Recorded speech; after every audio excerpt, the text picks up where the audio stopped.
primero que todo saludarlos, espero que vayan sumándose más parlamentarios a esta sesión que creo que es tremendamente necesaria.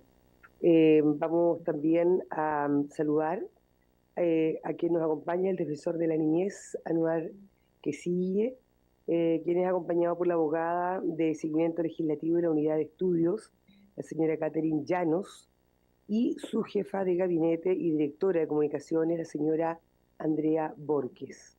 También, por supuesto, saludar al presidente del Consejo Nacional de Televisión, el señor Mauricio Muñoz, quien es acompañado por su jefa de gabinete, el señor Nicolás Reyes, y la encargada de comunicaciones, Lorena Penjian. También tenemos invitado al gerente de la Fundación San Carlos de Maipo, Marcelo Sánchez, y Rafael Rodríguez, y la coordinadora de incidencia, la señora María José Pérez. Entiendo que no ha llegado aún, fue invitado el día de ayer, entonces, sí, pero habían confirmado, seguramente deben estar en camino. Bueno, vamos entonces a dar inmediatamente lectura de la cuenta. Señor secretario, por favor. Buenos días, gracias, presidente. Se han recibido los siguientes documentos. En primer lugar, un correo electrónico de la asesora de contenido de la Subsecretaría de la Niñez, usándole en asistencia de la Subsecretaria de la Niñez a esta sesión, debido a que tiene agendado con antelación un cometido funcionario en la ciudad de Antofagasta. Y en segundo lugar, un correo electrónico del asesor del gabinete del ministro de Educación, en que expresa que por motivo de fuerza mayor tampoco podrá participar en esta sesión, a la cual había sido invitado, ya que se encuentra citado a la misma hora por la Comisión de Educación de esta corporación, que fue citada para tratar los hechos de violencia escolar en las comunidades educativas y las medidas de prevención, investigación y sanción de estos hechos por parte de establecimientos educacionales y entidades públicas. Esa es toda la cuenta, presidente, y quería aprovechar la oportunidad de presentar al nuevo equipo de secretaría que lo va a acompañar. Sí, bueno, quiero comunicarle a la comisión que con mi ida de la presidencia también se va el equipo conmigo, el equipo que hemos tenido durante estos 3 años. Si no estoy yo, ellos dijeron que no estaban. Así que vamos a esperar ahí que lo pueda presentar. Sí. El abogado, no abogado secretario, es Leonardo Luis, que está aquí a mi espalda, y va a pasar a ocupar mi cargo inmediato. Perfecto. Como sé que como abogado ayudante todavía está en veremos, mientras tanto hoy día y mañana va a seguir Carolina Quebeque y la nueva secretaria ejecutiva Lizzie Diamantines. Ya, perfecto, pero antes no podemos despedirlo, secretario, no podemos dejar de agradecer. Bueno, pero antes de despedirlo, no puedo dejar de agradecerle su trabajo. Bueno, fueron 3 años, generalmente es un año la presidencia, yo estuve durante 3 años, así es que le agradezco la paciencia y el trabajo, por supuesto, y el compromiso con esta comisión, que pudimos sacar adelante proyectos importantes y relevantes, y no solo a usted, sino a todo el equipo. De verdad, muchas gracias. Para mí, que es mi primer periodo como parlamentaria, fue una maravillosa oportunidad haber dirigido esta comisión, así es que me imagino que va a tener otras comisiones y otras responsabilidades, así es que creo, y pedirle a los colegas que lo despidamos con un aplauso a don Juan Carlos, pero tiene la palabra Marcelo, que también le quiere brindar unas palabras, secretario.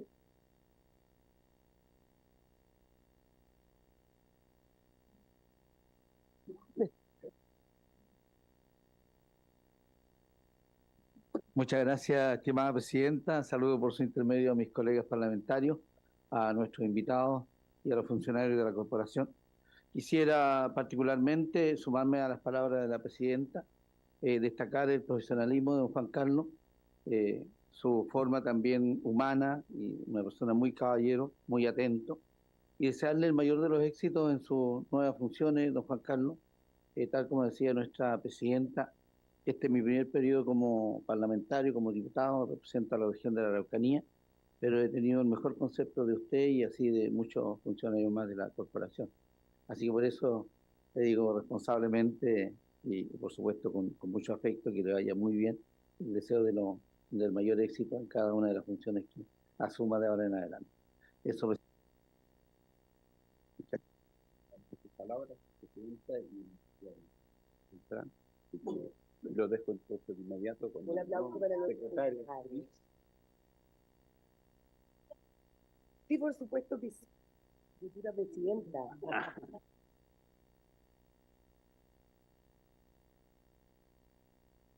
Secretario, pero también a Carolina, todo su trabajo, profesionalismo, compromiso, entrega, vocación de servicio público.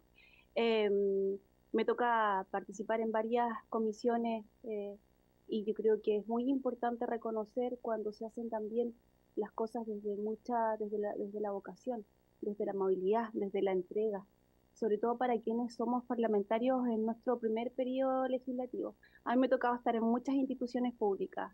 Siento que esta quizás es una de las más difíciles en términos de poder relacionarnos y comunicarnos también con nuestros mismos pares. Pero yo creo que el trabajo primordial es también quienes hacen de esta Cámara un equipo junto a los parlamentarios. Yo creo que ellos sí son un equipo de trabajo y que entregan lo mejor de sí para el desarrollo de las comisiones. Muy bien. Muy bien, querida futura presidenta, si Dios quiere. La elección va a ser la próxima, volviendo a la digital. ¿Mañana? Sí, por supuesto que sí. Necesariamente mañana la comisión se pronuncia sobre la renuncia presentada por usted la semana pasada, y si hay unanimidad se procedería a elegir al nuevo presidente o presidenta de la comisión mañana, y si no, a vuelta de digital. Sí, por una conversación y un acuerdo que tenemos con nuestros parlamentarios, lo vamos a hacer volviendo a la distrital. Así que mañana sería mi última comisión presidiendo, y luego ya haríamos la votación volviendo a la distrital, estimado secretario, ¿ya? Y Carolina no se va todavía, ¿cierto? No, hoy no. Mañana que... Muy bien, ya, así que no la vamos a despedir todavía. Bueno, y le damos la bienvenida entonces a nuestro nuevo secretario, Leonardo Reis, conocido, famoso, acá en la Cámara de Diputados. Gracias, presidente. Sí, bienvenido. Ya, vamos entonces de inmediato. Tenemos personas conectadas. Entiendo que el señor Marcelo Sánchez, gerente de la Fundación San Carlos de Maipo, y también el gerente de desarrollo, Rafael Rodríguez, y la coordinadora de incidencia, estarían conectados vía Zoom, estimada. Sí, ya estarán ya entonces conectados vía Zoom, así que también le damos la bienvenida. Vamos a comenzar nuestra presentación con el presidente del Consejo de Televisión, el señor Mauricio Muñoz, quien viene acompañado, como ya lo habíamos mencionado, con el señor Nicolás Reyes y con Lorena Pengian. Así que le damos la palabra, estimado.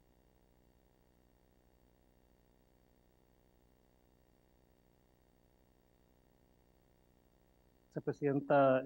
Buenos días por su intermedio, además al resto de diputadas y diputados aquí presentes. Muchas gracias por la invitación para permitir al Consejo plantear un punto de vista respecto a una materia que ciertamente es de preocupación no solo de esta Cámara, sino que además es una preocupación del país respecto de la reaparición de violencia en el espacio escolar, que parecía que durante algún tiempo estuvo un poco contenida y ha reemergido. No soy experto en el tema de violencia escolar, pero por lo menos desde el punto de vista de las percepciones así parece. Lo primero es decir que cuando se evalúa contenido televisivo hay dos valores, dos bienes públicos sumamente importantes que poner en contraste y ponderar. En primer lugar, todo contenido comunicacional se da en el marco de la más irrestricta libertad de expresión y su correlato, en este caso, que es la libertad de prensa, ¿verdad? Es decir, la libertad que tienen los medios de emitir los contenidos que estimen adecuados. ¿Con qué bien público se conecta esto? ¿Con qué, entre comillas, colisiona, digamos? Con la protección de las audiencias y con protección de comunidades en particular.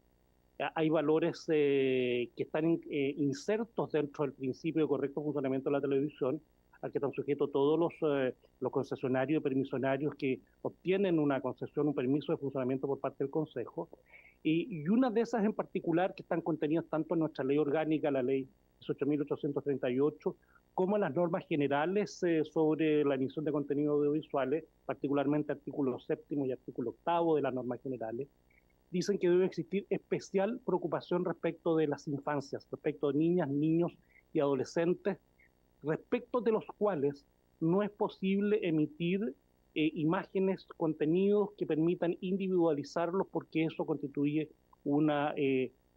puede constituir eventualmente un impedimento para su normal desarrollo.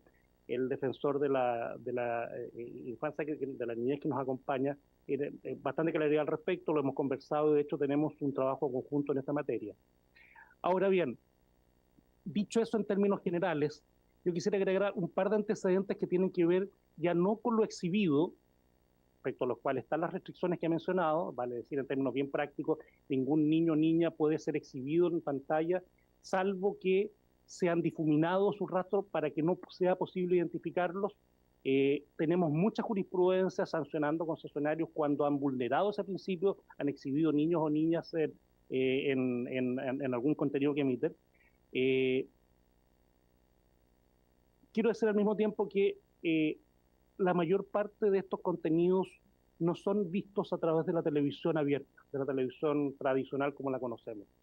En general, y en particular niños y niñas, solo el 2% ven televisión abierta. En Chile no tenemos programación infantil a través de la televisión abierta, salvo el canal NTV. En general, más del 60-70% de los niños ven plataformas llamadas OTT, Over the Top, que es el nombre técnico, que significa que son plataformas especializadas en video a la carta, es decir, los niños o lo que sea puede programar lo que quiere ver. Ustedes lo han visto en las plataformas que conocen, Netflix, qué sé yo, HBO, en fin. El canal más visto por los niños ahí es Disney, de contenido televisivo. Pero el tema no es ese, los niños ven fundamentalmente plataformas de intercambio de videos que no tienen regulación alguna, al menos en términos explícitos. Los niños ven TikTok, los niños ven YouTube, y tan preocupante como eso es que los niños tienen acceso a aparatos que les permiten conectarse a lo que sea a partir de los 7 años en Chile. Chile es uno de los países donde con mayor, de forma más temprana, niños y niñas tienen acceso a aparatos que les permiten conectarse, sea un teléfono, sea televisión smartphone en su habitación, sea una tablet, y sin que exista una práctica socialmente instalada de regular los contenidos que ven los niños, ¿vale? Es decir, los niños ven lo que quieren. Digo eso porque también es un tema preocupante, no solo desde el punto de vista que la Comisión le ha interesado, que tiene que ver con la emisión de contenidos referidos a niños, sino que también cuál es el consumo que están teniendo los niños respecto del contenido audiovisual. Ahora bien, el Consejo recibió un oficio de esta honorable Cámara donde nos plantea la situación en particular de 2 casos. En primer lugar, debo decir que yo tengo restricción absoluta de referirme al contenido de los casos porque están precisamente en tramitación y no quiero ser acusado de prejuzgar. Solo comentarles que ambos casos revisten caracteres suficientes como para ser admisibles, ambos casos están en tramitación, se refieren a 2 programas, reportajes de un concesionario. En su minuto, digamos, harán público las decisiones del Consejo respecto del análisis de esos contenidos y, por supuesto, a esta Cámara quien ofició para que los estudiáramos en detalle. Debo decir que además el Consejo tiene una jurisprudencia muy extensa, que les voy a dejar la minuta especial que nosotros hicimos al respecto, de una serie de casos donde no voy a decir que se parecen a los reportajes que hemos emitido porque estaría prejuzgando, pero que dicen relación con la emisión de contenidos donde aparecen imágenes de niños, son básicamente 5 casos muy emblemáticos, en todos los cuales las Cortes han ratificado el pronunciamiento del Consejo y han sido sancionatorios. Muchas gracias, presidente. Quiero darle la oportunidad a alguna colega que quiera hacer alguna pregunta. Sí, diputada Mix, tiene la palabra.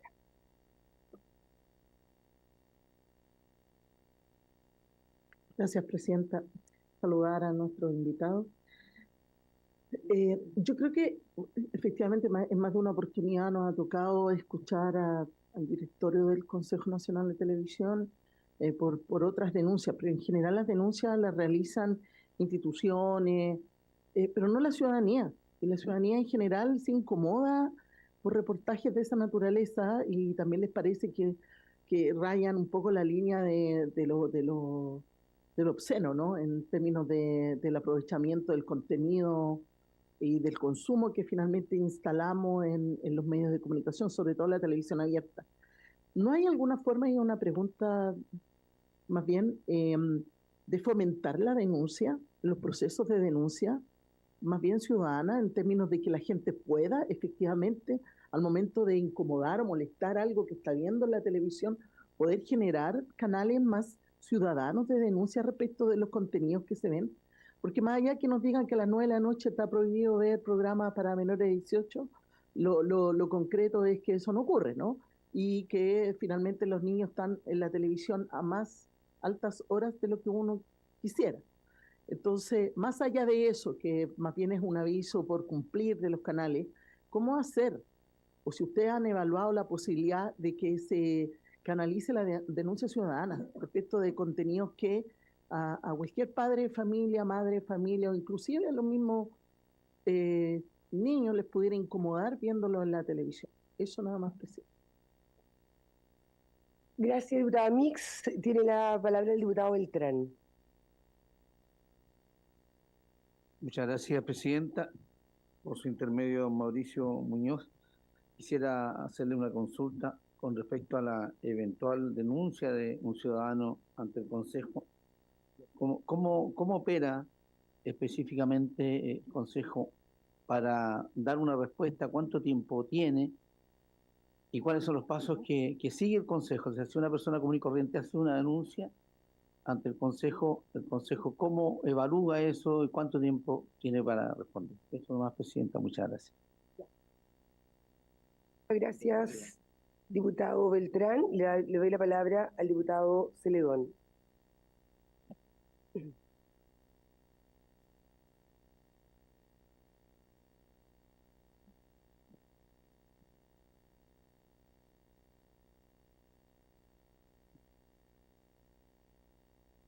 Un par de consultas sobre el Consejo y una información que usted dio. ¿Quiénes forman este Consejo?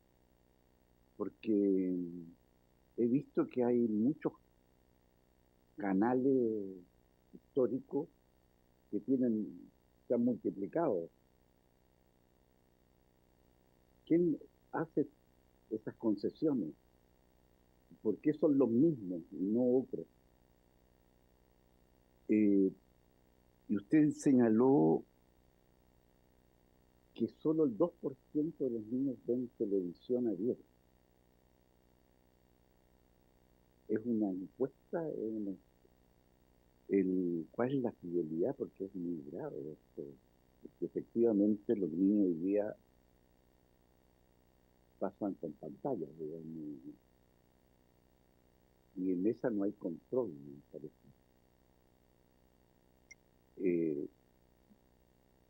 Esa pregunta. Muchas gracias. Gracias, diputado Celedón. Le doy la palabra para que pueda responder a los parlamentarios y luego darle la palabra ya al defensor de la niñez y también, por supuesto, a quienes nos acompañan vía online, que también tienen mucho que mencionar. ¿A la diputada Morales también? Perfecto. Diputada Morales, antes, y luego le doy la palabra. ¿Sí? Ya, gracias, presidenta. Buenos días al defensor y también al presidente, no sé, el presidente del directorio, el presidente del Consejo. Yo sé que no nos podemos referir a el caso puntual en el cual usted fue citado a esta comisión por un tema de, obviamente tenemos que resguardar no tan solo el caso, sino que también los datos propiamente tal. Pero hay algo que a lo mejor sí me pudiese quizás comentar a grandes rasgos, si quiere después me responde la pregunta, don Mauricio, pero tiene que ver con la ética profesional de quienes emitieron los reportajes, de los profesionales encargados de remitir el reportaje a través de la televisión. Entendiendo, yo no sé cuáles son los antecedentes que se tiene antes de emitir un reportaje. porque específicamente la intervención estaba realizada y estaba realizada por muchos servicios en su conjunto y simultáneamente. Entonces, si usted quiere me responde abiertamente o me puede responder después, porque lo que no apareció precisamente en el reportaje es todo lo que se había realizado en términos de intervención. Gracias, diputada Morales. Ahora sí le damos la palabra al presidente del Consejo Nacional de Televisión, el señor Mauricio Muñoz. Gracias, y por su intermedio responder las consultas de los diputadas y diputados que la han formulado. Lo primero respecto de las denuncias ciudadanas y un fomento del Consejo para que ella se realice. De manera permanente el Consejo está capacitando comunidades para poder conocer cuáles son las dimensiones que constituyen infracción al correcto funcionamiento de la televisión. Porque no todo lo que aparece en televisión, por más que a uno les disguste, constituye una infracción. Entonces lo primero es formar en ese sentido. Y hay una estrategia que en todo caso va acompañada de las capacidades reales que tiene un consejo que tiene 8 fiscalizadores, ¿no? Una queja es lo tradicional que ha existido y que solo tiene oficina en Santiago. Es una institución centralizada, sin oficinas en regiones, pero que igual, de todos modos recoge esa preocupación y ha habido formación de comunidades. Pero quiero dar unos datos que demuestran las ocasiones en que la ciudadanía, esto no son instituciones, la ciudadanía ha formulado denuncias de manera masiva. 7.000 denuncias en contra de un programa de televisión con ocasión del Festival de Viña, donde se discutía sobre si alguien estaba capacitado o no para ser reina del festival.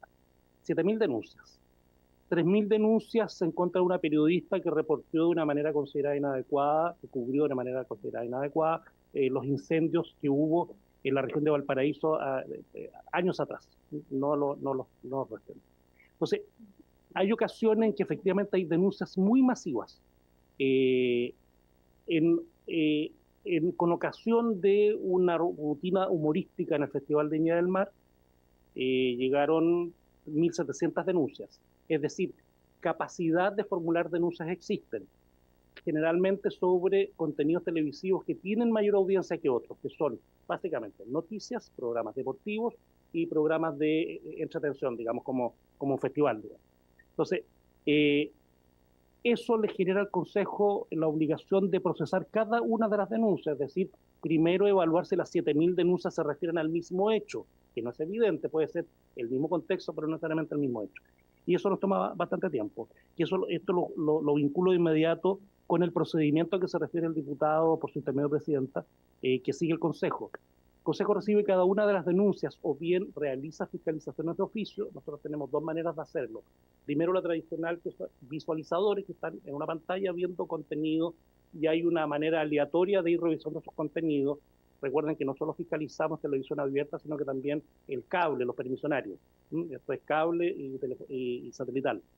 Entonces, hay una fiscalización permanente por parte de nuestros visualizadores y además un mecanismo de inteligencia artificial que es relativamente reciente.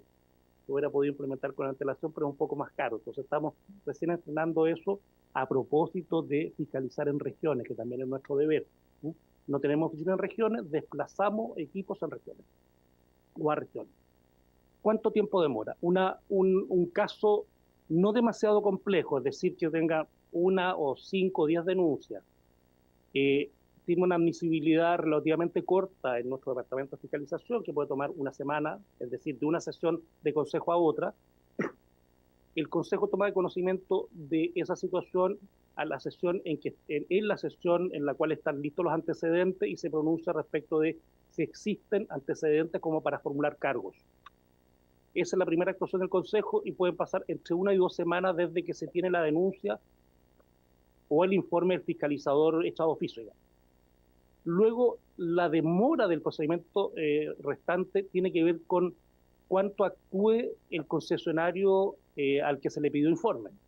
Si un canal de televisión dice, ok, acepto que tengo culpa, se termina inmediato y en 3 semanas está listo y sancionado, o bien no sancionado si es que efectivamente no se demuestra que infringió la ley. En cambio, cuando un concesionario se defiende, y eso significa que pide, por ejemplo, término probatorio, yo quiero demostrar que las imágenes que emití no vulneran la ley, se abre un término probatorio y eso puede tomar 2 o 3 meses y ahí se dispara. Ahora bien, también los concesionarios pueden reclamar ante la Corte de Apelaciones. Eso significa que una vez que el Consejo emitió un pronunciamiento, que es un acuerdo del Consejo, que puede demorar en términos generales 2 meses, ese es el promedio, en que el Consejo emite pronunciamiento, se va a la Corte y ahí demora lo que la Corte demora en tramitar un recurso de reclamación, que depende de las tablas, eso puede ser 6 meses, y si alguien además va a la Suprema, puede demorar un par de años en resolverse. Pero en términos generales, estrictamente dentro del Consejo, entre 2 y 3 meses. De hecho, hemos logrado reducir una brecha que hubo, sobre todo en la época de la pandemia, de 1 año, entre que se formulaba una denuncia y que el Consejo se pronunciaba. Por distintas razones eso se dilató. Hoy día se ha logrado comprimir y tenemos un rendimiento bastante eficiente, yo diría, de 2 a 3 meses desde que se formula la denuncia. Respecto a las preguntas del diputado Celedón, por su intermedio presidenta, lo primero es decir que el Consejo se integra por 10 consejeros y consejeras que son propuestos por el presidente o designados por el presidente de la República con acuerdo del Senado. El presidente del Consejo es de libre designación por parte del presidente y mi periodo dura hasta 1 mes después de que termine el periodo presidencial de quien designó. Esa es la composición. Yo diría que, si me preguntan más, es un reflejo en buena medida de la composición del Senado. ¿Sí? Entonces, de allí, digamos, la integración que tiene. Entre otras personas lo integran hoy día el exdiputado Andrés Egaña, la ex senadora Adriana Muñoz, entre otras personas, digamos. Una distinguidísima académica de esta región, Daniela Cachileo, académica y escritora de mucho renombre, digamos. La multiplicación de canales tradicionales. Lo primero es decir que en Chile hay 90 canales regionales. Yo diría que es una cifra que no todo el mundo conoce, algunos conocemos los de nuestras regiones, pero hay 90 canales regionales con una diversidad de contenidos, proyectos de contenido, proyectos programáticos inmensos, de los que se quiera. Además, después de muchos años, habiendo transitado algunos toda una vida al margen de la legalidad, no voy a decir ilegalidad, al margen de la legalidad, hoy día se han otorgado concesiones para 15 canales comunitarios. Hasta hace pocos años atrás los canales comunitarios emitían señales sin tener concesión, por distintas razones, incluso algunas por propia voluntad de estos canales, pero hoy día están todos con concesión otorgada, participan en proyectos de financiamiento tanto de la Subtel como del Consejo Nacional de Televisión. Nosotros, además de fiscalizar, financiamos series de televisión y algunos canales comunitarios han obtenido recursos por parte del fondo. De manera que hay una pluralidad de canales de televisión a nivel de lo que se llama televisión de proximidad, televisión regional y local o comunitaria. Pero además, a nivel de canales nacionales, ha habido efectivamente una multiplicación de señales porque existe, acuérdense, la televisión digital. La televisión digital permite multiplicar por 3 las capacidades que antes tenía un canal tradicional. Tiene al menos 3 señales. Pero además existen una serie de reglas que permiten o que obligan a las permisionarias, es decir, a las compañías de cable, a transmitir señales de al menos 4 señales que no se verían de otro modo. Pongo un ejemplo, BTR. Lo menciono. BTR tiene en su parrilla incluido el canal comunitario Pichilemu TV, que hoy día, Pichilemu TV, hoy día se puede ver por todo el país contenido que de otro modo no se vería fuera de Pichilemu, gracias a las reglas del Mascarri que se instauraron precisamente con lo de la televisión digital. ¿Sí? Ahora, como existe la televisión por internet, las posibilidades son infinitas. ¿Sí? Es por eso que los canales tradicionales tienen señal 1, 2, 3. ¿Sí? Se pueden ver, de hecho, el canal público tiene una señal 3, que es como la televisión del recuerdo, tiene NTV infantil, que es señal pública. Entonces, esa es la razón por la cual hay multiplicidad, se han multiplicado los canales. Sobre los datos, nosotros realizamos trianualmente una encuesta nacional de televisión que es bastante precisa, con una muestra bastante importante de más de 6.000 casos, con un fuerte foco puesto en regiones, porque generalmente los datos de rating eran muy concentrados en Santiago, hoy día ya menos, y que muestran los datos que he mencionado. En Chile, solo el 2% de los niños ven televisión abierta. El resto de los niños ven otro tipo de contenidos audiovisuales, generalmente asociados a TikToker, asociados a YouTuber, y los que ven contenido infantil lo ven en la plataforma Disney. Esos son datos de la encuesta nacional de televisión disponible en la página web del Consejo. Y respecto de la pregunta de la diputada Morales por su intermedio, presidenta, efectivamente no debo referirme a casos en particular por una cuestión de debido proceso, para no anticipar juicios. Pero ciertamente el Consejo tiene un punto de vista respecto de las materias que dicen relación con la ética profesional y la manera debida y adecuada de enfocar los contenidos periodísticos, que no es todo el contenido televisivo. Recordemos que hay contenido de diversión, digamos, contenido deportivo, en fin, de entretención. Pero en ese caso, las reglas del Consejo sobre el ejercicio de la profesión no son tan finas como los consejos, como el Consejo de Autorregulación, no son tan finas como la del Colegio de Periodistas, sino que son más bien gruesas, porque las transgresiones al principio de correcto funcionamiento de la televisión están establecidas en la ley. Entonces, la ley tiene está impregnada de ética periodística en el sentido de que los datos deben ser fidedignos, pero no toda transgresión a la ética periodística es a su vez una vulneración al principio de correcto funcionamiento de la televisión. Coincide muchas veces, pero en otras ocasiones no. Yo me quedaría hasta ahí porque... Perfecto, le agradezco, presidente. Vamos a continuar con la sesión. Quiero recordar que esta sesión tiene como objetivo abordar la problemática de la violencia en los establecimientos educacionales. Se invitó al ministro de Educación, pero no se excusó de no poder estar presente.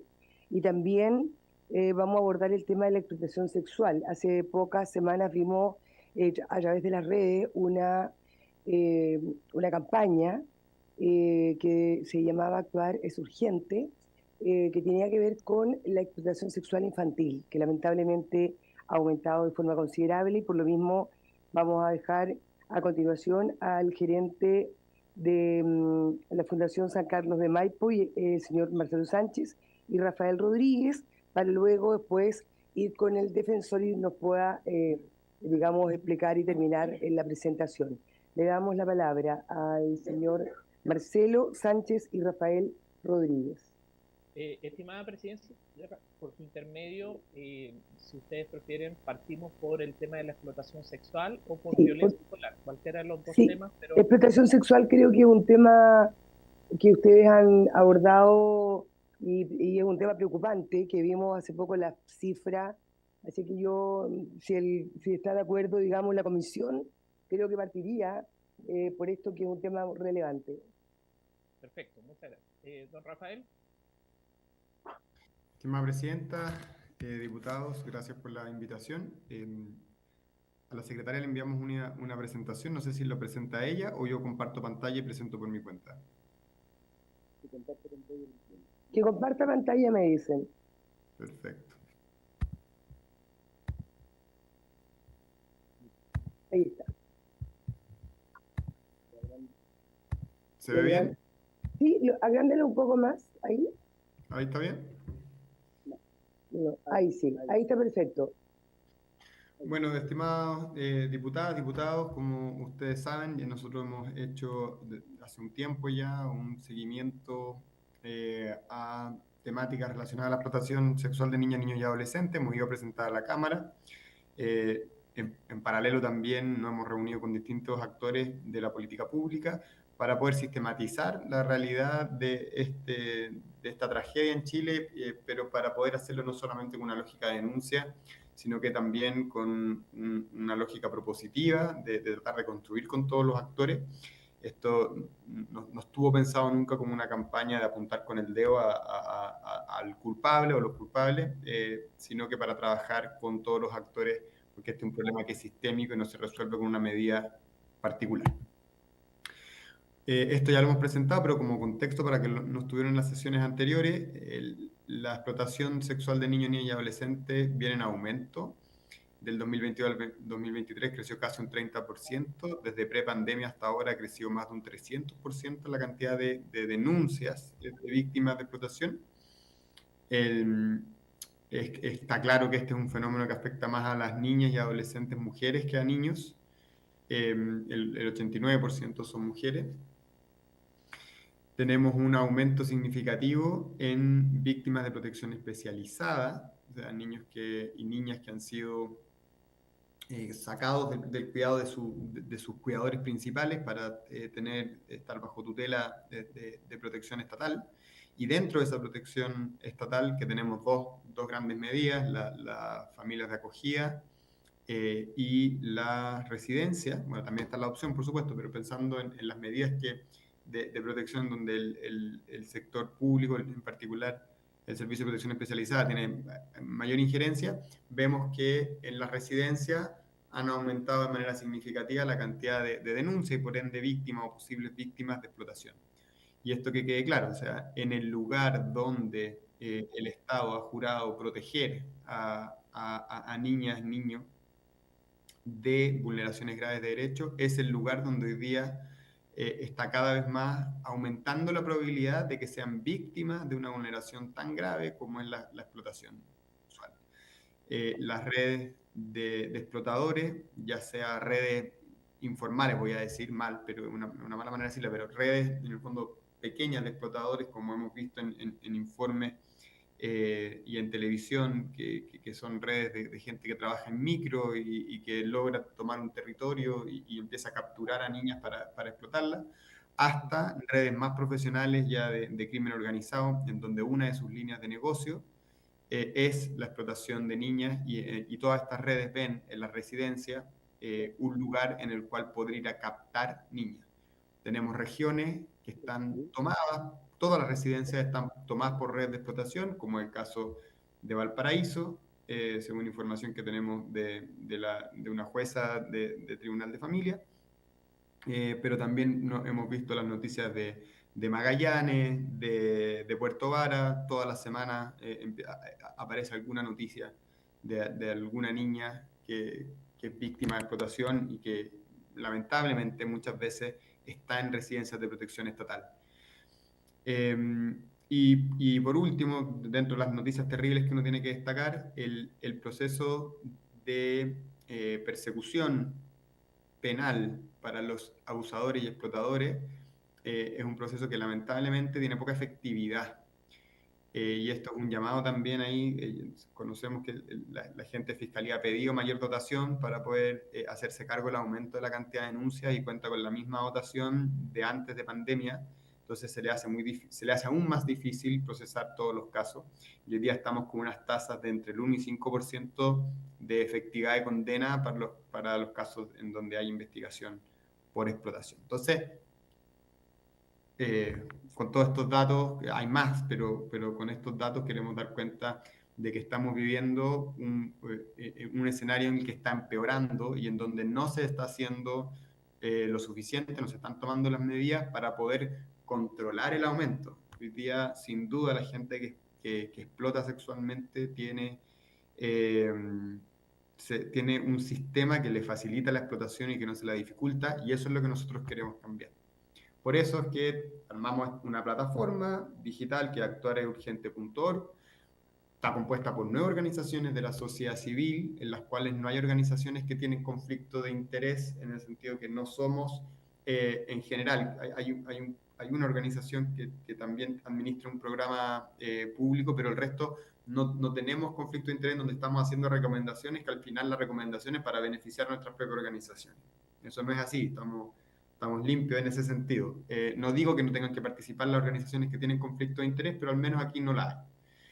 Y trabajamos para prevenir, visibilizar e incidir en las políticas públicas que radiquen la explotación sexual de niños, niñas y adolescentes. Y lo que hicimos entonces fue generar esta plataforma en el que se recogen todas las indicaciones que fueron levantadas por la Cámara de Diputados del año 2021, que todas las recomendaciones que se le hacen a los distintos actores del Estado para poder administrar mejor una complejidad que evidentemente nos desborda, pero al menos para administrar mejor las políticas públicas, programas, proyectos, estrategias, iniciativas que vayan a hacer más difícil la ocurrencia de este delito.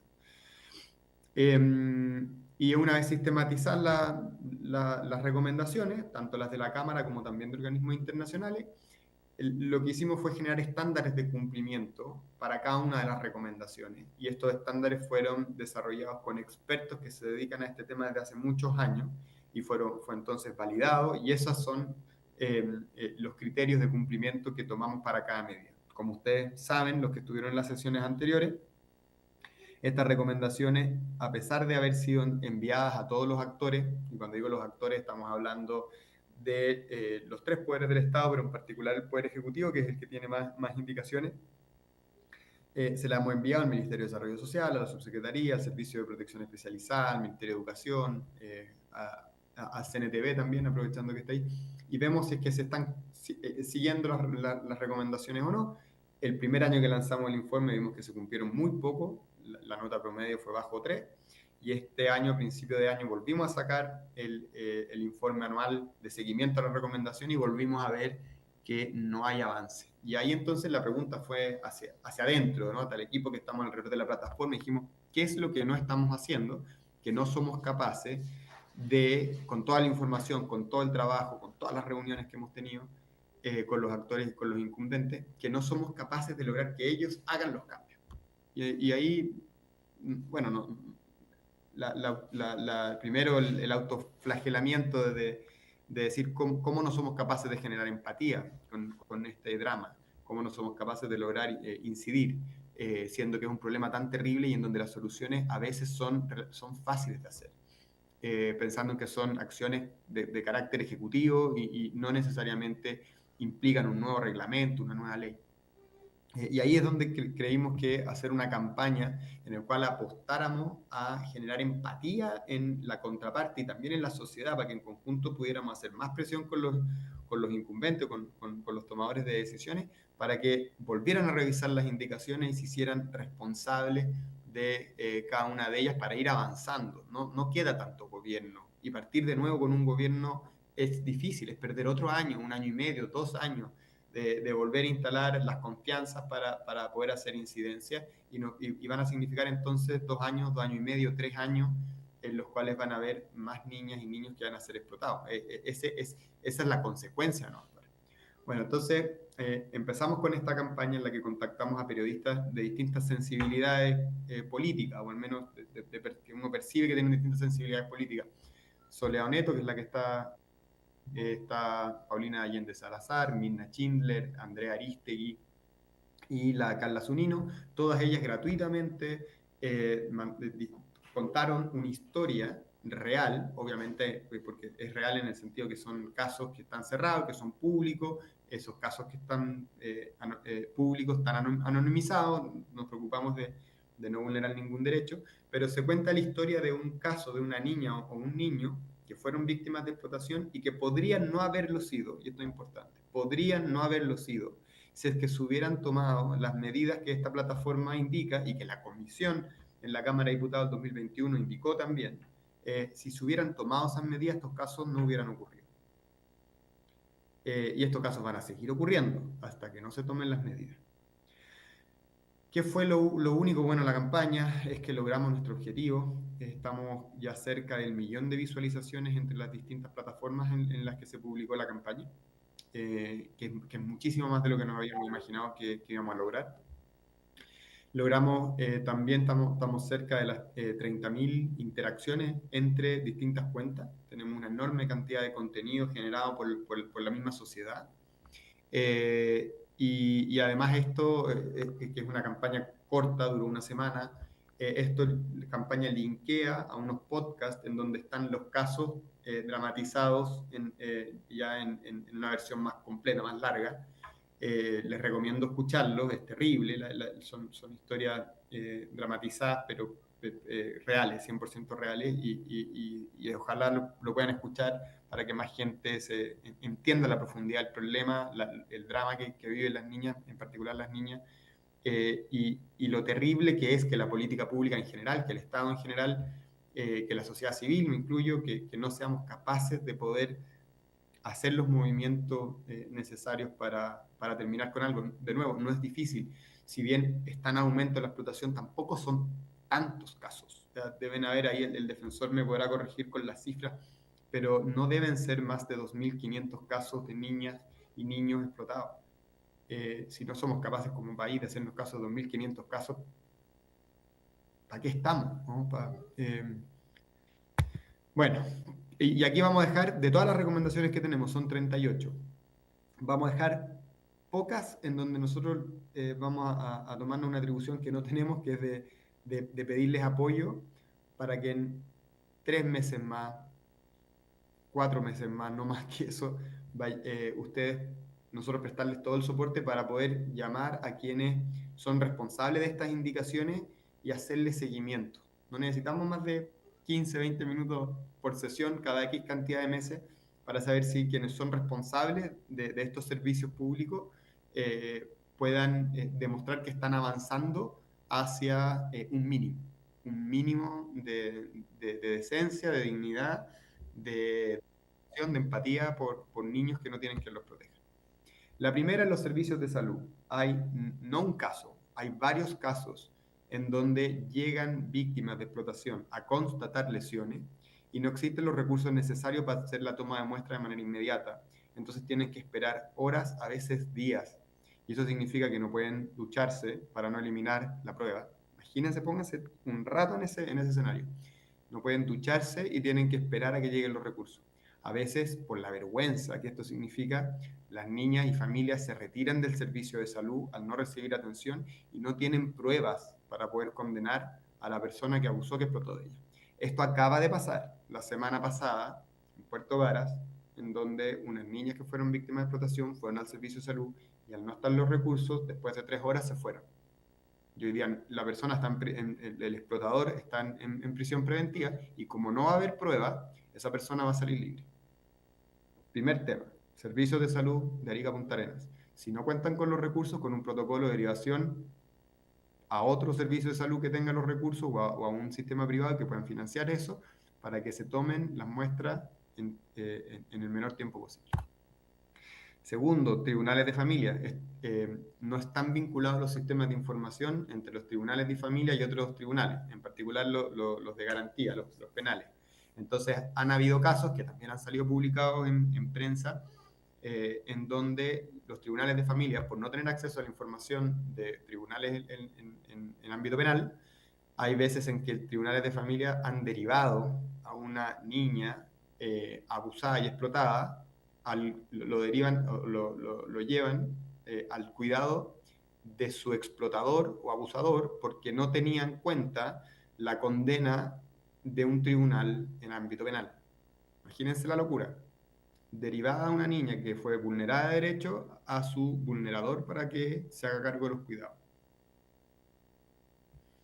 Entonces, esto hay que, también uno debería, si es que es posible, ir haciéndole un seguimiento serio al Poder Judicial para que se pueda comprobar que estos sistemas de información conversan de manera inmediata para evitar derivar o a un explotador condenado o a alguien que está imputado o en proceso de investigación.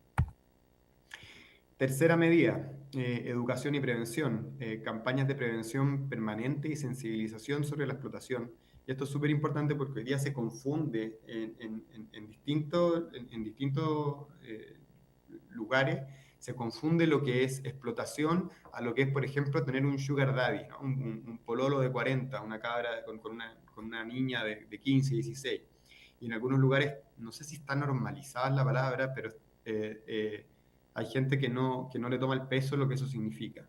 Y hay campañas de sensibilización para los profesores que puedan saber qué hacer en las escuelas, a las residencias también, la gente que llega a trabajar en las residencias no necesariamente experto en vulneraciones o en todas las vulneraciones, para entender cómo ocurre el fenómeno y saber cómo abordarlo cuando a veces hay niñas y niños que participan voluntariamente de una explotación, dado que están, dado que les ofrecen distintas cosas, ¿no? Entre plata, a veces droga, a veces protección, porque también las amenazan si es que denuncian. Entonces, tener buenas campañas de sensibilización en los lugares donde hay riesgo de ocurrencia de este delito es absolutamente necesario. Y ahí, aprovechando que está la persona del Consejo Nacional de, de Televisión, es algo que se podría hacer, dado que son los adultos los que no denuncian y que son los adultos que están viendo televisión, es a ellos, o sea, la televisión abierta puede ser un muy buen lugar de difusión. En relación a la investigación de las vulneraciones, ya lo hablamos, hay distintas cosas que se tienen que hacer, tanto como canales de denuncia confidencial y seguro, supervisión a los procesos, protocolos claros de sanción efectiva y criterios definidos, aumento en la dotación de profesionales en el equipo de fiscalía que aborda estos temas, dentro de otros. Para concluir, o sea, lo que falta es voluntad política. Aquí la mayoría de las cosas que hay que hacer no requieren de presupuesto, de mucho presupuesto.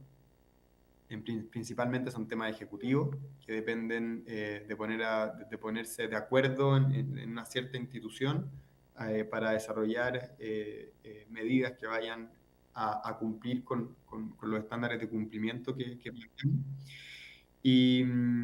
Y nada, que necesitamos volver a empatizar. O sea, aquí hay drama, la campaña se llamaba Si fuera mi hija, porque en el caso que fuera nuestra hija sabemos que haríamos todo lo que fuera necesario para evitar que se vulneren los derechos de nuestras hijas. Yo tengo dos. O sea, me quita el sueño saber que si por algún accidente mi señora y yo quedamos fuera y caen mis hijas en protección estatal, que haya riesgo de que sean vulneradas y que la sociedad no haga nada, no esté haciendo lo suficiente como para poder controlar esto. Así que estamos a disposición de la Cámara. Ojalá estas medidas nosotros podamos ir a presentarlas cada X cantidad de meses y en donde tengamos a alguien responsable, ¿no? Que podamos decirle a esta persona responsable y ayudarla a generar los mecanismos que nos ayuden a controlar Bueno, agradecer mucho, Rafael Rodríguez, tu presentación muy clara. Partir primero por agradecer porque creo que es tan relevante y siempre se dice que en la Cámara realizamos muchas comisiones investigadoras, que hay muchas recomendaciones y que finalmente muchas veces terminan en nada. Y haber hecho este trabajo de forma tan profesional y con tanto compromiso ante algo que efectivamente está ocurriendo, está aumentando, como es verdad la explotación sexual infantil, me parece que es un material muy significativo. Valorar que también hoy día tengamos acá al presidente del Consejo de Televisión, porque creo que también acá todos tenemos que hacernos responsables, los medios de comunicación. Yo siempre sueño con que puedan también dejar segundos de la televisión para poder hacer un poco de crear conciencia de esta triste realidad que hoy día está ocurriendo en nuestro país con la vulneración que están siendo víctimas miles de niños y niñas en nuestro país. Y así es que agradecer primero que todo, creo que es una responsabilidad por supuesto del Estado, pero también de la sociedad civil, y esto creo que tenemos que hacernos todos parte. Quiero darle la palabra a Marcelo Sánchez para luego dejarle 15 minutos también al defensor para que nos pueda ya ir cerrando y abordar, digamos, todas las presentaciones que se han realizado el día de hoy. Vamos inmediatamente con el señor Marcelo Sánchez, que va a hablar, yo me imagino, más respecto a la violencia en los establecimientos, que también fue uno de los temas que venían en la orden del día. Presidenta, muchas gracias por su intermedio a todos los parlamentarios que están presentes, al defensor, a los miembros del Consejo Nacional de Televisión. La violencia escolar es un tema que ha estado en la palestra estos últimos días, pero la verdad es que es algo que ha estado presente durante mucho tiempo. Nosotros hicimos un planteamiento en los años de pandemia de que estábamos presentes a una de las crisis más profundas en materia de salud mental infantil, y evidentemente todos los elementos que significaba la pandemia, donde los niños iban a estar detrás de un computador, donde los niños no iban a estar interactuando con otros niños, iban a generar un conflicto importante en materia de regulación emocional, que se iba a expresar particularmente en la población preadolescente y adolescente cuando retornaran a clases, para lo cual se requerían dispositivos estatales importantes que pudieran dar cobertura a esos requerimientos en materia de salud mental. Sin embargo, Hoy día constatamos que tenemos más de 14.000 niños en lista de espera. Esas listas de espera no disminuyen, sino que siguen creciendo. Tenemos un sistema de protección especializado lamentablemente colapsado, donde tenemos 4 o 5 veces las listas de espera que teníamos el año 2021. Y finalmente vemos que todo lo que está sucediendo en el entorno de los colegios tributa o termina afectando precisamente a uno de los entornos protectores más relevantes para el desarrollo positivo de la niñez. Es decir, acá cuando vemos o entendemos el concepto de violencia escolar, tenemos que también tener presente de que no es el colegio el que genera o cataliza las conductas de violencia que llegan precisamente como consecuencia de los entornos familiares deteriorados o de los entornos comunitarios deteriorados. Cuando nosotros vemos que las cifras de violencia que sufren los niños al interior de las familias hacen ver que cerca de 6 de cada 10 padres y cuidadores justifica la violencia física o psicológica como un mecanismo de aleccionar a los niños, donde la violencia física se utiliza en prácticamente la mitad de todos los casos de padres y cuidadores, y donde la violencia psicológica es percibida no como una forma de violencia para cerca de 1/3 de los padres y cuidadores, nos empezamos a dar cuenta de que las raíces son mucho más profundas. Si vemos también cómo ha ido avanzando el crimen organizado durante los últimos 5 años, que ha ido tomando los espacios públicos, donde los narcofunerales determinan cuando los niños van o no van al colegio porque terminan cerrándose los colegios, donde las expresiones de fuerza en el territorio van normalizando la violencia, evidentemente nos encontramos con que los entornos en que participan los niños... Perdón, Sí, Marcelo, usted sí. tiene una presentación pero que no va avanzando, la dejó fija. No era culpa de allá, es culpa mía, se me había olvidado hacerla avanzar, perdón. Ya, Y entonces, lo que estamos observando es que efectivamente la violencia que se instala en los colegios es una violencia que ha sido catalizada en otros ámbitos de protección de la niñez, donde estamos hablando de la familia, donde estamos hablando de la comunidad. Por cierto que hay una violencia que también se instala al interior de la sala de clase, pero cuando vemos que básicamente la violencia escolar nos está mostrando un aumento de incidentes relacionados desde alrededor de un 9% entre el año 22 y el año 24, 7.800 denuncias, 8.500 denuncias. Durante este primer semestre vamos a alcanzar alrededor de un 25% de aumento en denuncias por convivencia escolar. Solo en el primer trimestre tuvimos alrededor de un 14%, y lo que es más delicado, tuvimos 40 días de clase efectiva entre enero y marzo, lo que significaba alrededor de 7 denuncias por hora en materia de violencia escolar. La violencia escolar no solamente se ejerce entre los pares, no solamente es la referida al bullying, por ejemplo, entre los compañeros de colegio.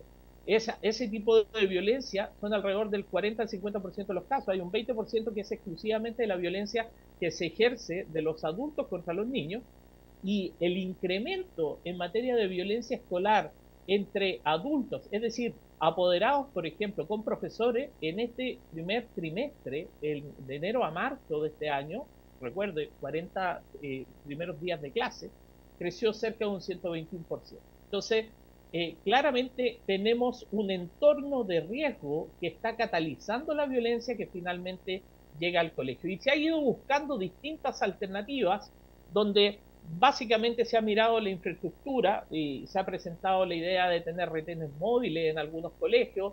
En otros colegios básicamente se ha enfrentado el tema de tratar de generar espacios de convivencia, reforzar protocolos. Se ha presentado el debate respecto de los mecanismos de control al interior de los colegios, es decir, detectores de metales para controlar el acceso o básicamente controles biométricos. Y por cierto, todos estos elementos generan una necesidad de responder si son suficientes o se requiere hacer una intervención mucho más profunda. Por cierto, las comunidades escolares también han hecho una demanda que es plenamente justificada en sectores de mayor exclusión social, donde la seguridad no solamente tiene que ver con elementos de delincuencia común, sino que tiene que ver también con la acción del crimen organizado, donde las bandas han penetrado al interior de los colegios, y por lo tanto también las comunidades escolares, los profesores, los auxiliares, los mismos apoderados requieren de tener una respuesta respecto de aquella necesidad de sentirse seguro. Y la percepción de seguridad es en sí mismo también una vulneración de derecho cuando no se le da respuesta, porque consideremos, por ejemplo, padres y apoderados, padres que no quieren mandar a sus hijos al colegio porque sienten que el colegio no les brinda seguridad. Consideremos a profesores que no quieren hacer clases ni quieren intervenir porque sienten que no tienen herramientas para generar los controles necesarios. Hoy día no es trivial que más de 400 denuncias en una década de violencia en los colegios tiene relación con el uso de armas. Y eso creo que es muy relevante porque cuando se mira la realidad de los distintos colegios, se tiene que entender que la realidad no es homogénea.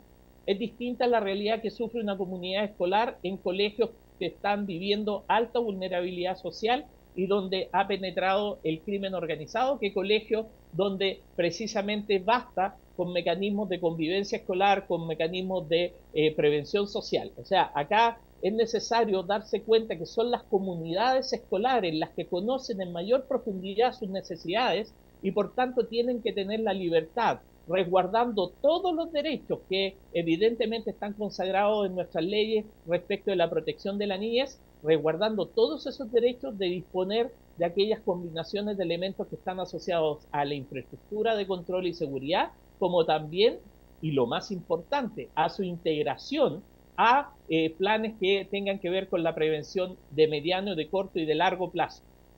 Finalmente, lo que uno puede observar básicamente, y esto basado en la evidencia internacional más sólida que ha desarrollado el SGRG de la Universidad de Washington, es que existen factores de riesgo que están asociados a estas conductas que están relacionando la violencia al interior de los colegios.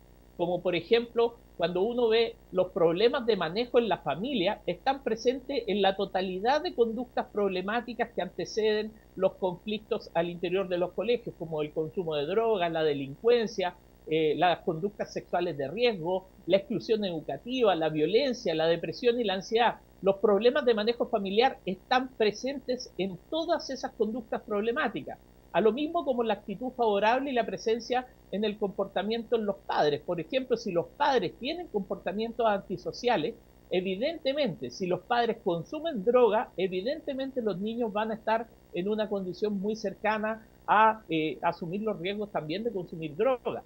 Cuando vemos los factores de riesgo que están presentes en la escuela, el fracaso escolar temprano, la falta de compromiso con el colegio son factores que inciden directamente en que los niños abandonen el sistema escolar. Hoy día tenemos una de las más altas tasas de abandono escolar. Cerca de 50.000 niños están abandonando el colegio, cifras que empezaron a crecer sostenidamente desde la pandemia, han ido bajando marginalmente durante los últimos años, pero persiste una cifra muy peligrosa que tiene que ver con cerca de 900.000 niños en ausentismo crónico. Y si uno mira los perfiles de riesgo a nivel territorial, nosotros esta encuesta la desarrollamos en el marco del sistema Comunidades que se Cuidan, que trabajamos con la Universidad de Washington.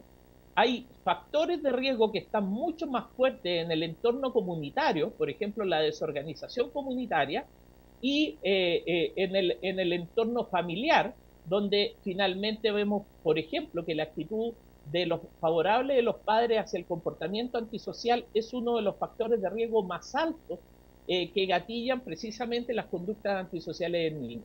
No es desconocido que 4 de cada 10 personas que hoy día están privadas de libertad tuvieron un papá, una mamá o un adulto responsable que estuvo preso. Las actitudes favorables con las conductas delictivas promueven el involucramiento delictivo en niños y jóvenes.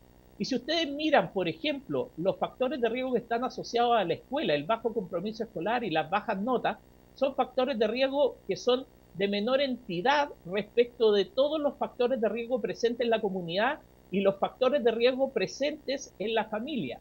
Eso quiere decir que los colegios siguen siendo el entorno protector más relevante para los niños. Y en consecuencia, cuando nosotros vemos un tema de violencia escolar, lo primero que tenemos que poner acento es cómo está el entorno comunitario y cómo está el entorno familiar. para precisamente, entendiendo que el mayor factor protector que pueden tener los niños en la escuela, empezar a trabajar en alianza en esos entornos. Ahora, cuando uno mira a qué echarle mano, cuando queremos nosotros reducir esos factores de riesgo, tenemos que apoyar las competencias cognitivas, las competencias emocionales, las competencias en comportamiento social, que están presentes en todos los elementos que permiten mitigar todas estas conductas de riesgo. Si nosotros fortalecemos el desarrollo cognitivo, si nosotros fortalecemos las habilidades socioemocionales, si nos preocupamos de que los niños aprendan bien, aprendan a resolver sus conflictos de manera pacífica y no violenta, efectivamente vamos a estar previniendo la violencia en el largo plazo.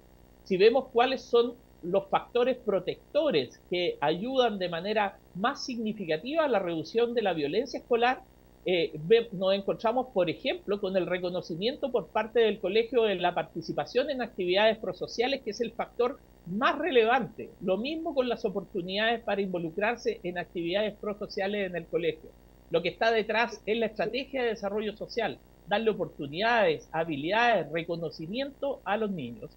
Y para eso es importante que los dispositivos públicos puedan tener una oferta con evidencia, con resultados de manera local, focalizada, que se trabaje la parentalidad y las habilidades sociales. Sí. Marcelo, la verdad que ya tenemos que escuchar al defensor, se nos está acabando el tiempo, pero queremos pedirte, bueno, primero darte las gracias absolutamente por tu presentación. Estamos todos preocupados. Yo siempre he insistido constantemente como presidenta que estemos realizando este tipo de sesiones especiales para hablar de la infancia. Creo que los niños se lo merecen, es una deuda que tenemos bueno, y cada día nos damos cuenta de que hay tantos antecedentes, tanta información relevante, que espero que nuestra futura presidenta mantenga estas sesiones especiales para seguir abordando estos temas que tenemos que hacer algo, debemos actuar, no podemos quedar inmovilizados ante una situación que se está dando con tanta frecuencia y que sigue la violencia en los colegios. Hoy día las armas están llegando dentro de la sala de clases, como lo hemos visto en este último tiempo. Por lo tanto, agradecerte, Marcelo, pedirte que dejes la presentación, lo mismo Rafael, y ahora le vamos a dar la palabra al defensor, porque de lo contrario acá vamos a quedar sin escuchar a nuestro defensor que está acá presente. ¿Perfecto? ¿Sí? Sí, un segundo. Diputada Ahumada, quiere un segundo. Sí, muchas gracias, Presidenta. Es que no quiero dejar pasar después de esta presentación algo que me genera dudas, porque al escucharlo nos damos cuenta que prácticamente aborda la situación de la criminalidad que está ingresando a los colegios, pero pareciera ser que todos estos niños que han generado situaciones, ¿cierto?, de violencia en los colegios, viene de familias drogadictas o de familias que están relacionadas al crimen o que están estigmatizados. Entonces no quiero estigmatizar a los niños porque no necesariamente todos esos niños que ya están generando violencia en los colegios viene desde ese ámbito. Yo creo que acá también pasó un quiebre en la historia que a veces se nos olvida, que fue pasar desde los derechos de los niños, digamos, hasta irnos al otro extremo donde perdimos también el respeto a la autoridad. Cuando vemos que algunos padres van a resolver problemas golpeando a los profesores, o los niños se golpean entre ellos o golpean al profesor, entonces también se generó otro espacio. Y yo creo que tenemos que analizar esto tan transversalmente como es la situación. Entonces, solo para dejar el punto de no estigmatizar, porque no necesariamente los niños que viven esa situación son los niños que generan violencia en los colegios. Muchas veces ellos solo son víctimas. No son los que generan la violencia o los ataques en los colegios. Solo para dejar ese punto. Gracias, presidente.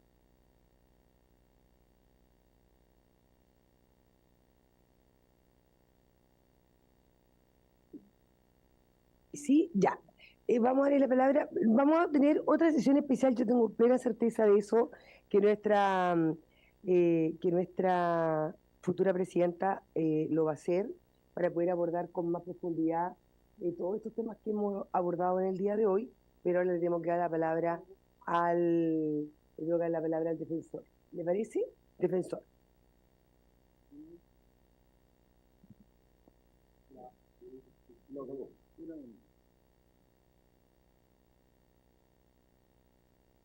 Muchas gracias, Presidenta. Por su intermedio, saludar a los parlamentarios y parlamentarias de la Comisión y también a las autoridades presentes, al presidente del Consejo Nacional de Televisión y también a mis colegas, ¿verdad?, de la Fundación San Carlos del Maipo, que tienen un trabajo muy reconocido en este ámbito y con quienes compartimos la mayoría del diagnóstico que nos han presentado.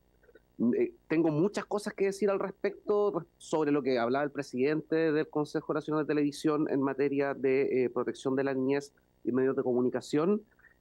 También quiero decir algunas cosas a propósito. Y vamos a prolongar hasta las 10, ya porque se nos fue el tiempo, era hasta 10 para las 10, para que le demos los 10 minutos. Muchas gracias, Presidenta.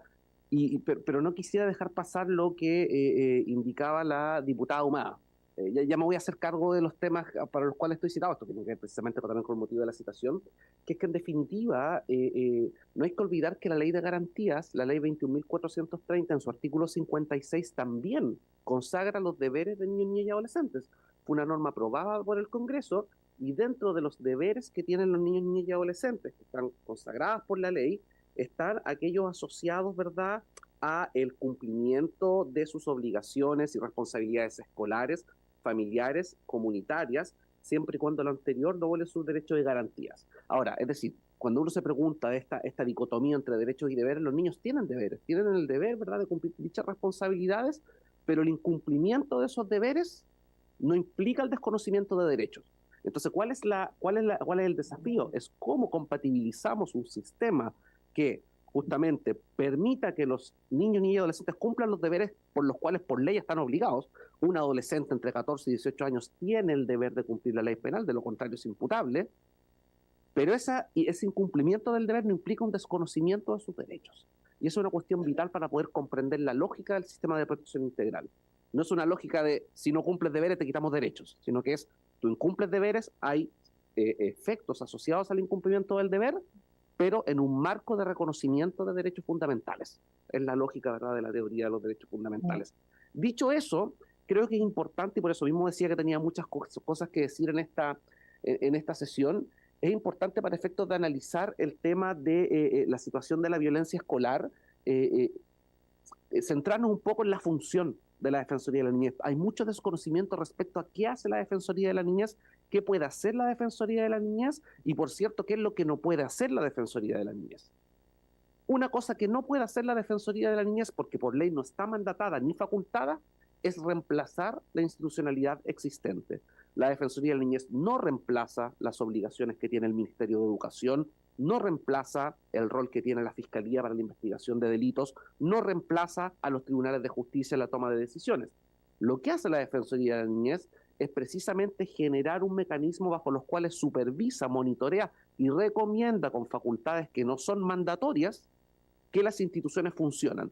Por lo tanto, esto quiere decir que cuando la Defensoría de la Niñez realiza la función de monitoreo y monitorea y el sistema está funcionando, la Defensoría de la Niñez no tiene por qué intervenir, porque no somos una institución del Estado, ni somos una institución que sea parte de la estructura estatal o de gobierno. Entonces, justamente este rol es el sentido de las instituciones nacionales de derechos humanos.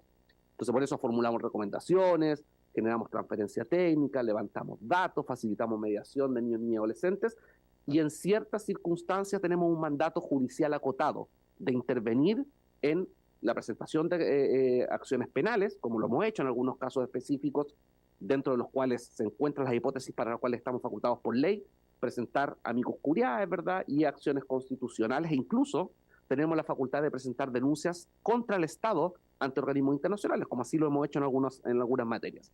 Pasamos a la siguiente, por favor. Nuestras sedes regionales, pueden ver que no estamos en todas las regiones del país, porque no tenemos presupuesto, este año no nos dieron plata para abrir más sedes regionales. Entonces tenemos macrozonas, ¿no? Tenemos Coquimbo está a cargo de la región de Atacama, no tenemos sede metropolitana, la región de O'Higgins está a cargo de la región del Maule, la región de la Araucanía ve los ríos y los lagos, y justamente esperamos poder expandirnos en la medida que DIPRES así lo disponga, ¿no? La siguiente, por favor.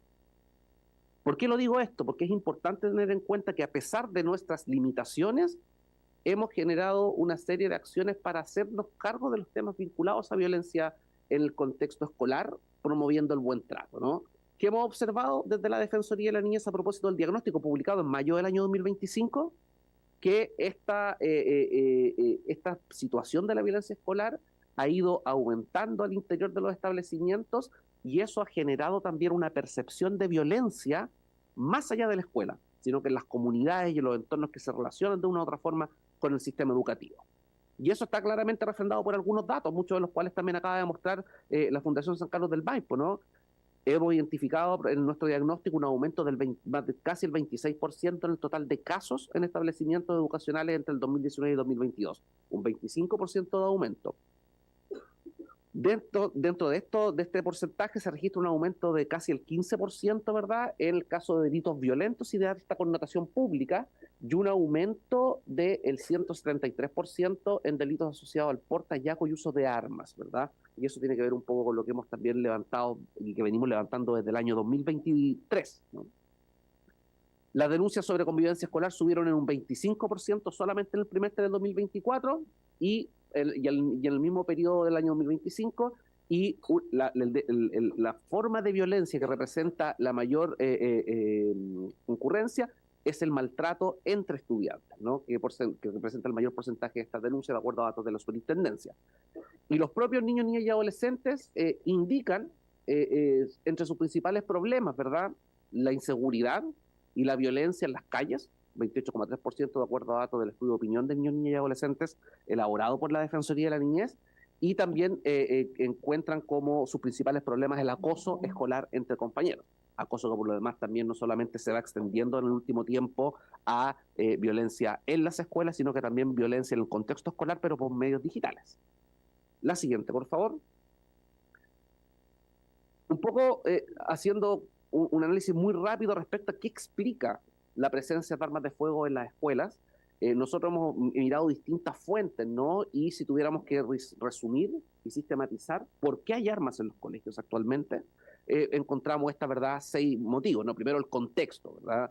Las escuelas no están inmunes a lo que sucede en los contextos como el aumento de la violencia. Es decir, si el barrio en el que se emplaza la escuela no cuenta con condiciones de seguridad y una estrategia para hacerse cargo, es un barrio violento donde hay tráfico de drogas, donde no hay luminarias, donde no hay canchas, donde no hay plazas, lo más seguro es que ese entorno violento se traspase a la escuela. Porque además también, conforme a datos de UNICEF, la escuela es uno de los principales, o el segundo lugar donde se ejerce violencia contra niños, niñas y adolescentes. Lo otro tiene que ver con una cuestión cultural, que probablemente es el mayor desafío. La aceptación cultural y social lleva a justamente la presencia de armas, ¿no? Símbolos de masculinidad, de respeto, de prestigio, de poder buscar un lugar dentro de la comunidad, de la sociedad. Y no solamente esto implica el uso del arma de fuego, sino solamente el hecho del porte de armas de fuego o de armas en general es un mecanismo de aceptación y de validación ante los pares. Luego, los sistemas de protección. Creemos que hay un déficit en el funcionamiento de los sistemas de protección. Y ya no voy a extender más cerca de este punto porque evidentemente tenemos un análisis a propósito de lo que hemos visto en esta misma comisión, en los proyectos que esta comisión ha conocido, ¿no? Salud mental. Hay una percepción y también se ha evidenciado baja autoestima y falta de sentido de pertenencia de los adolescentes que los lleva, ¿verdad?, a relacionarse con mundos violentos, perdón. Falta de habilidades para resolver conflictos, ¿verdad?, de manera no violenta, y ahí tiene que ver un poco los desafíos del aprendizaje socioemocional. Y si bien existen lineamientos curriculares en esta materia en nuestro país, y es parte del objetivo de la asignatura de orientación, esto no ocurre en la práctica en todas las escuelas. Pareciera que la asignatura de orientación y donde se tratan estos temas de conflicto y de violencia es meramente facultativo y muchas veces hasta voluntario en algunos establecimientos educacionales. Y finalmente los efectos de la pandemia, ¿no? Cuando se vuelvan a las clases presenciales, se presentaron mayores situaciones de malos tratos y conflicto al interior de las salas de clases, ¿verdad? Se perdieron rutinas, se perdieron hábitos de aprendizaje y estos generaron dificultades para la labor docente. Y ahí vemos los temas, por ejemplo, de maltrato entre los estudiantes, de maltrato incluso de padres apoderados, de los propios alumnos hacia los docentes, a los cuerpos directivos de los colegios. Y esto evidentemente implica una pérdida de habilidades sociales conforme a datos de la Agencia de Calidad de la Educación.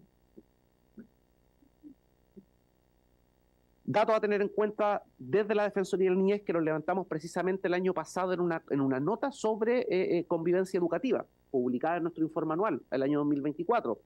3 de cada 10 estudiantes indicaron que su establecimiento educativo no les proporciona orientaciones ni protocolos para la resolución de conflictos, ni apoyo sobre cómo actuar frente a un conflicto determinado.